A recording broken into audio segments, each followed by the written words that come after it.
नमस्कार बच्चों, आज हम पढ़ेंगे शशांक की अगले दिन की डायरी यानी दिनांक 19 मार्च की। प्रिय डायरी, आज हम बुलेट ट्रेन का आनंद लेने के लिए उस पर सवार हुए। इस ट्रेन का नाम है शिनकानसेन। यह जानकर अच्छा लगा कि यहाँ की ट्रेन समय की पाबंद है। इस ट्रेन की सबसे बड़ी विशेषता यह है कि इसमें दरवाजों के ऊपर बड़ी बड़ी LCD लगी है, जिसकी स्क्रीन पर जापानी और अंग्रेजी दोनों भाषाओं में स्टेशन से संबंधित पूरी जानकारी लिखित रूप में दर्शाई गई है, जिससे यात्रियों को किसी भी प्रकार की कठिनाइयों का सामना न करना पड़े। इस ट्रेन की रफ्तार बहुत तेज है। अब हम जापान का सबसे ऊंचा फूजी पर्वत देखने पहुंचे। कौन सा पर्वत है ऊंचा? फूजी पर्वत, जिसकी ऊंचाई 3776 मीटर है। इसकी चढ़ाई के लिए सबसे अच्छा समय है जुलाई से अगस्त होता है। इस पर्वत पर पहुंचने के लिए 20 लाख से ज्यादा लोग कोशिश करते हैं, जिसमें से 30% लोग विदेशी होते हैं। जापान को उगते हुए सूरज का देश कहा जाता है, क्योंकि यहाँ सबसे पहले सूर्योदय होता है। यहाँ की तकनीक पूरे विश्व में अपना नाम स्थापित कर चुकी है। जापान में इलेक्ट्रॉनिक्स तथा विज्ञान तकनीकी के क्षेत्र में विशेष रूप से सफलता हासिल की है। यहाँ सैर करने के बाद महसूस हुआ कि वास्तव में जापान उगते हुए सूरज का देश है। जापान की राजधानी टोक्यो में टोक्यो टावर स्थित है, जो एफिल टावर से प्रेरित होकर 1958 में बनाया गया था।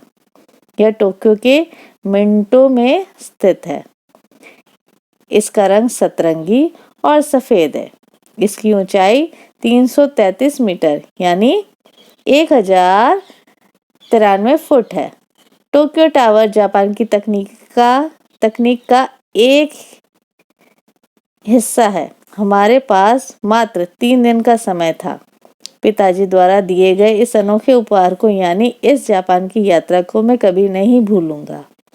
जापान के दृश्यों को अपने कैमरे में कैद कर उत्सुकता पूर्वक जानकारी एकत्र करके हम अपने वतन लौट आए। ये थी शशांक की 19 मार्च की डायरी। मूल्य इससे क्या मिला? पारंपरिक धरोहर, उन्नति। यहाँ उन्नति क्या दिखाई गई? जो भी विकास दिखाया गया जापान का, वह कि वो कैसे परिश्रमी है। अंतर्राष्ट्रीय जगत पर किस तरह से वहां पे इन्होंने अपनी जापान को स्थापित किया है।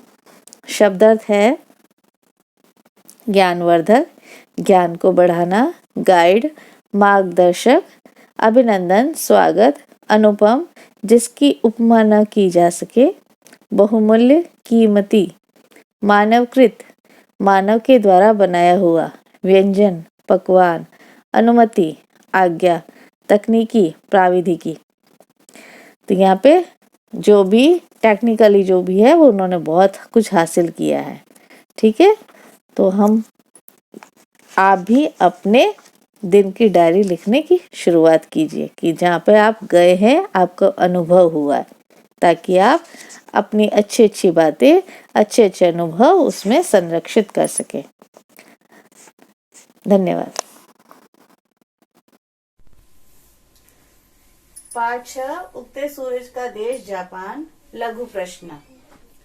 प्रश्न 1, शशांक ने 18 मार्च को किस किस विषय में जानकारी प्राप्त की?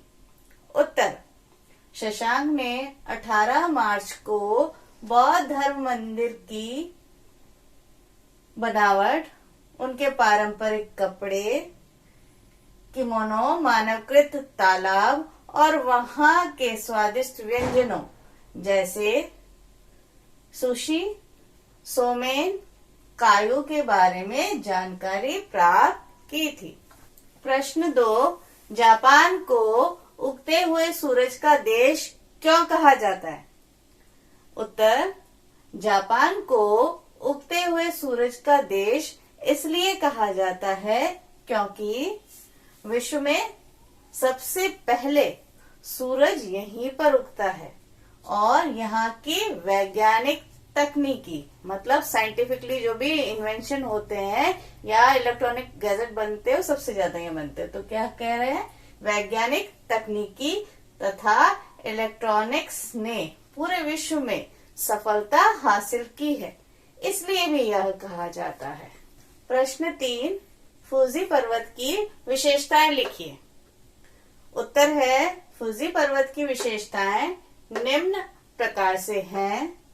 फूजी पर्वत जापान का सबसे ऊंचा पर्वत है जो 3776 मीटर ऊंचा है। इस पर्वत पर पहुंचने के लिए 20 लाख से भी ज्यादा सैलानी या पर्वतारोही प्रयास करते हैं।